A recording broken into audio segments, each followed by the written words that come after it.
Hey guys, welcome back to the channel. Let's have a brief look at BBAI, Big Bear AI stock, which at the time of filming in the pre-market is down by 1.25%, that's 0.077 cent. With all of this being said, yesterday was a green day and we went up by a further 2%. So now we're coming up to what you could argue are interesting levels. We've got to ask a number of questions and we're looking at what comes next. Do bear in mind these videos are based on my personal thoughts and opinions and nothing else. I am not a financial advisor and this is not financial advice. Do make sure to do your own research. But if you do enjoy the videos, make sure to leave a like on them and do subscribe, it helps the channel a lot. Anyway, we might as well jump straight in, and for this I initially want to look on the more simplified charts. Now I'm going to start here on the 1 month. And you can see this trend really just continuing, and we'll get to that in just a second, but we're seeing this downtrend really quite persist from highs that we saw around about $8 all the way to where we are now. Now I'll go to the lows of what you've just seen, and that's a 30.5% drop, and even considering the brief incline yesterday, still down by 29.26%. Now the 6 months here is an interesting picture. We've initially seen this major run since about April, May time, where we've seen the stock price go up by a further 243%.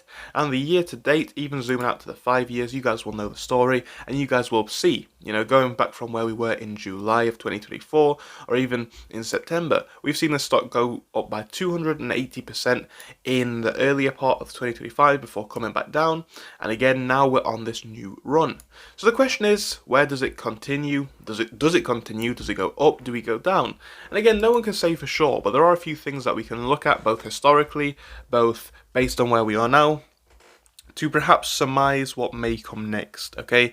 So, a few things that I want to highlight here, right? And one of them is going to be still the major run that we've seen. Now, why I point this out is because, yes, despite the decrease from these highs, which again is quite large, we're still up big. We're still up really big on this stock from where we were in April. And that is absolutely worth considering. Now, one thing that we have seen over the last couple of days is that this downtrend just does persist. We just see the stock going lower and lower. We saw a little bit of a low or a recovery from these lows that we saw at 506. So briefly, we did hold and maintain above that $5 range, which is good. But things do appear to still be moving down. And with a further 1.6% drop so far in the pre-market, you've got to ask what comes next. Now, for me at this level, I think there is a lot of volatility here, and I think based on the trend that we are seeing, there is a high possibility that we could see this one drop a little bit further. Now, a key level to watch out for on the downside, well, 529, 530, we've seen that hold up previously. Are we going to see that hold again? Again, we've seen that hold here, we've seen that hold here as well, so this could be a level to watch out for, 529 to 530, and slightly above that we've got 550, 554, which has also held here as well. So all of these levels down here are worth paying attention to. Similarly, then we've got the lows, $5, 480, and again, 470, we've seen that hold up both recently here and here as well, right? 470, 471. Now, I do think that there's a high possibility that this could be the next level that we could drop to on the downside if we do continue to go that way. That's been a historical level of support quite a few times, and again, the trend just does appear to be continuing. Is it likely that things will go back up? Well, again, we've got a few levels to break above here. We first need to break above the recent resistance of 565, then we need to get onto 588, then obviously onto the $6 range and beyond. But we've seen that 588 be a relatively difficult point, 588, 590, $6, difficulty in that range here and here as well. And again, given the recent downtrend, I think for me, if I was looking to play this one, the risk is more to the downside, right? I think the likelihood may be more to the downside. However, I could be wrong, right? This is not advice. I do recommend that you guys should make your own opinions. And a lot of people say, I'm giving levels of where it could go up and down. That's all I intend to do, right? I'm showing you the levels that I am looking for on the downside, and the upside is for you guys to make your mind up on which one you think is more likely.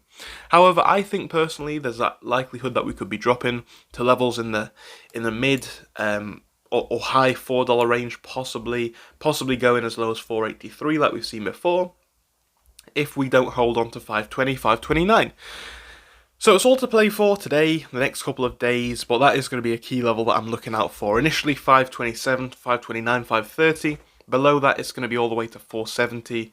And if we don't hold that, then we're possibly going lower.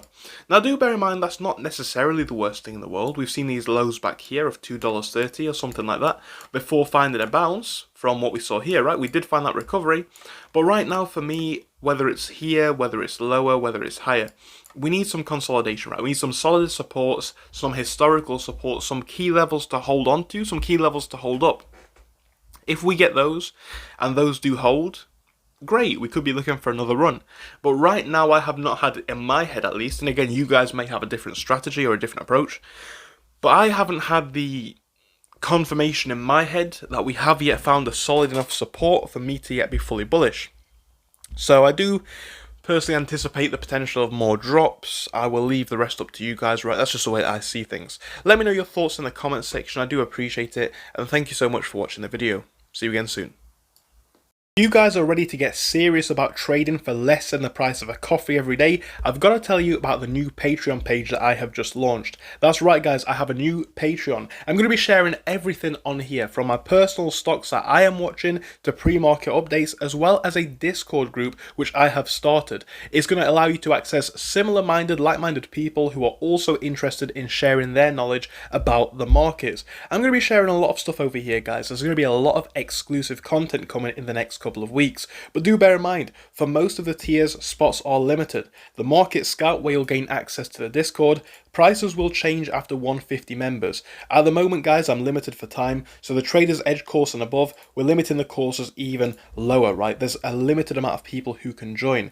At the same time, depending on the level of mentorship that you want, we have prices going all the way up from $14.50 to the highest tiers over here that you can see. Again, if you're looking to take your journey to that next level, on these middle tiers, this is personally the one that I would recommend, even though it's not the most expensive. It costs less than a coffee every single day, and the amount of information that you'll get here, in my personal opinion, is absolutely worth the value.